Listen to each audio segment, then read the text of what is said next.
spring break here, getting ready to start. How do you see the team so far until now? Yeah. Is it where you expected? Yeah, probably a little better than I expected. Today was, it's typical scrimmages. There's good on each side of the ball, and you got to dive in and really analyze it and watch the matchups. But I've been extremely pleased with our ability to be coached, our effort level. We continue to work. I think we're playing at a higher level of strain and finish in our program. I think our guys, the new guys, have fit in extremely well. We've thrown a fair amount at them, and I think all in all, they've absorbed the information, and so long way to go yet, long way to go. But I like the makeup of this team. We're going to talk to the linebackers later. What have you seen from them? I know a lot of new ones in. Yeah, I really think they showed up, and they're playing downhill. Bengali Kamara is one that consistently shows up. Joe Sip may not always pass the eyeball test with people, but he's very instinctive and physical. Trey Lathan's done a nice job, but in most cases, guys, I think we talked about this in the past too. Sometimes when you bring in guys and you still have guys that are in the early part of their career, guys who've been backups, you see them rise to the occasion well with experience. And I think Jason Gilliam continues to get better, and a guy who's fully transitioned now to a linebacker. Logan Brantley didn't scrimmage today. He's limited in what he can do, but really proud of what Logan's done. He's an extremely athletic linebacker who loves to be physical and can run around and do a lot of things. And then John Kamara is a guy that, he's one of those guys. I think he gets better every day he steps in this building because it's important to him. He studies the game. He's a workout warrior. He does everything that we want. So really like the makeup of that group. New punter, new kicker in. What have you seen from them? Yeah, both are. We haven't done a ton of punting, and when you're inside, it's kind of hard on those guys for Finn to get a good look. But we'll get a little more of that as we go. Hopefully, this weather stays with us, that we can continue to be outside on a regular basis this spring. Lath is extremely accurate. Everything we thought we were getting and more. Got again a very consistent demeanor about himself, and as we lost guys at those positions, I think we've been able to fill in nicely. Obviously, it's a little early in kind of practice and stuff yet, but how have you seen the development of Zeke Marshall and Cole Ballard been this season? Again, both those guys get more comfortable all the time. You can see again the game is starting to slow down for them. Their command of the offense, their leadership abilities. Ability to run the ball when we've asked them to, all those things are there, and again they compete well against each other but help each other along the way. As we wait for Jalen's return, I'm very pleased with where we are at that position as far as depth goes, as if needed. Yeah, and you have a pretty brand new wide receiver group. Has anyone kind of stood out to you, some of the transfers?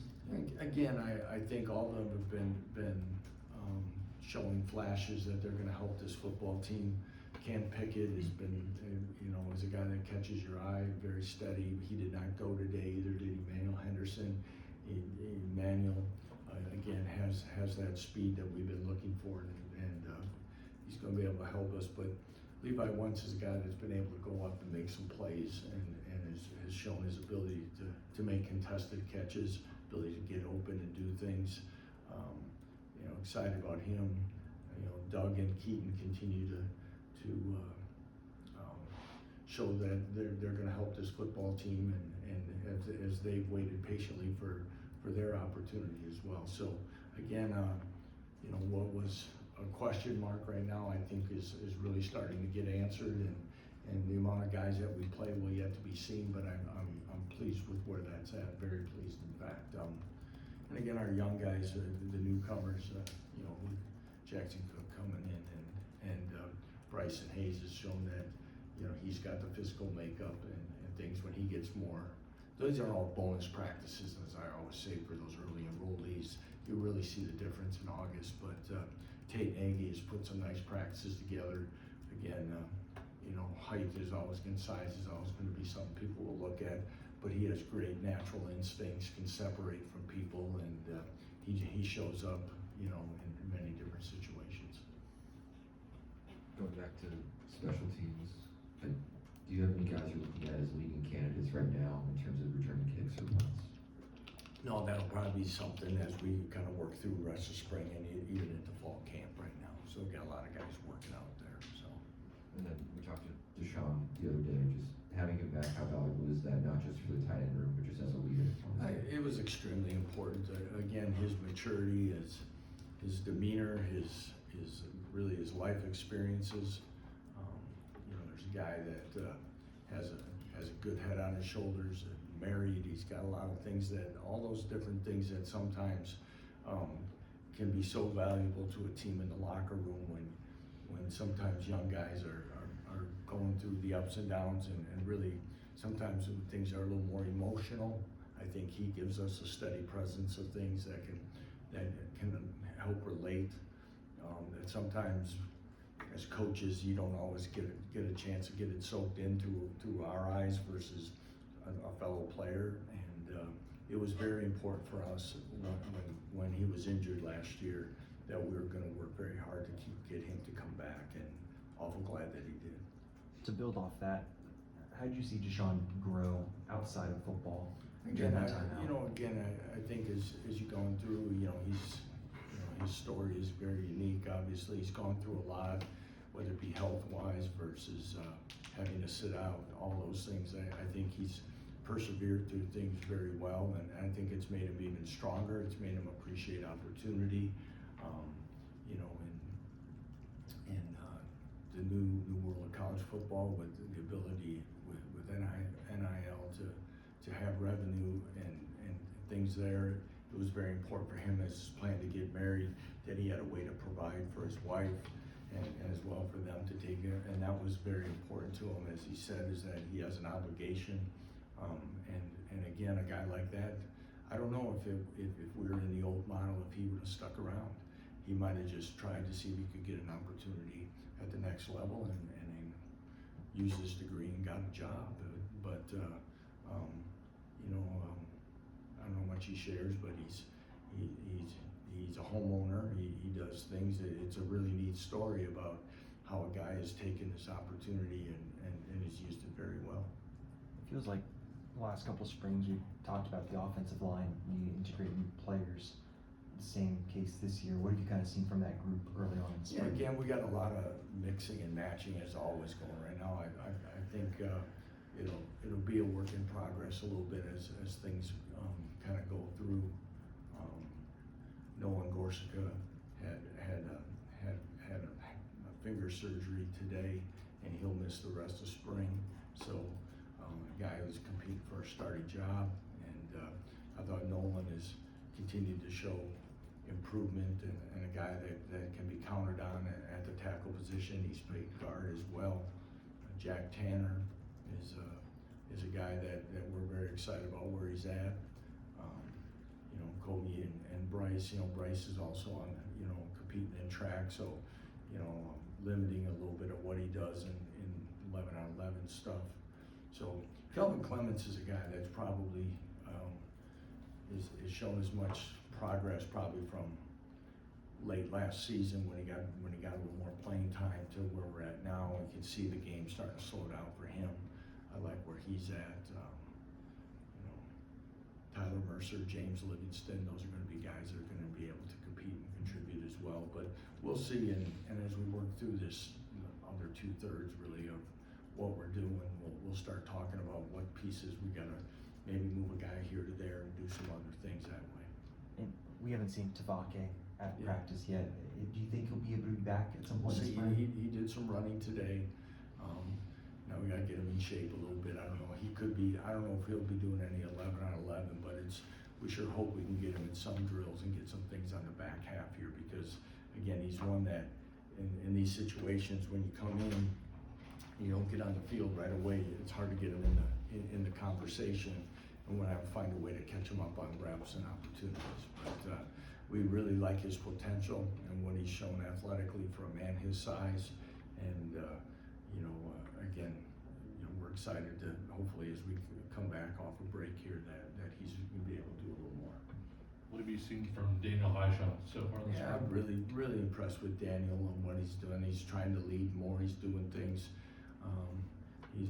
He's in a great mind space right now, confident and again, you know, sometimes you can see that. I kind of even say it a little bit with our younger corners when established veteran players have graduated and moved on, and they truly see that it's their job for the taking, and they get to line up with the first reps and stuff. You see a different side of them. You see a little more confidence and all those things. Been extremely excited for Daniel and pleased with where he's at. I'm pulling for him as much as anybody for a lot of different reasons.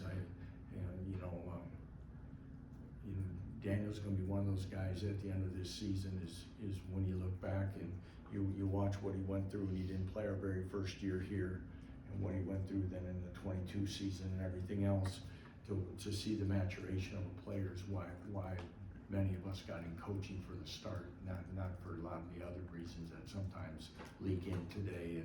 And watching Daniel grow as a person is something that I've been very proud of, and I'm proud of him, and looking forward that in some way, fair or not, that he's rewarded for his patience and everything else that he's kind of gone through. Gildersleeve said one of the things that was impressive about Blake Harold was the fact that he didn't accept that DJ and Tommy were the starters and basically was competing like, I want to be the guy. How has that competition played out so far, and what do you like about that? Blake Harold's a really good football player, and again, his confidence continues to grow as he's, now he's figured out the position after a couple of years, and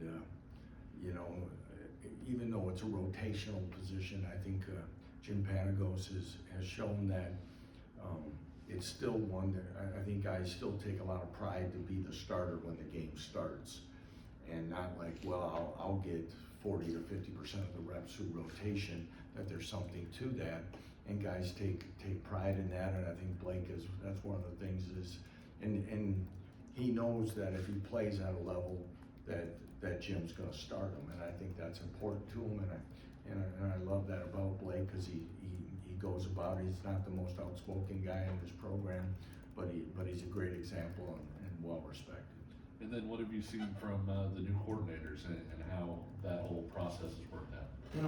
I'm very pleased with both. I like what DK's kind of taken in a standard of what he expects from our defense, and hustle, strain, finish, communication, things that we were okay at, but now we're getting better at, that can pay off for our defense.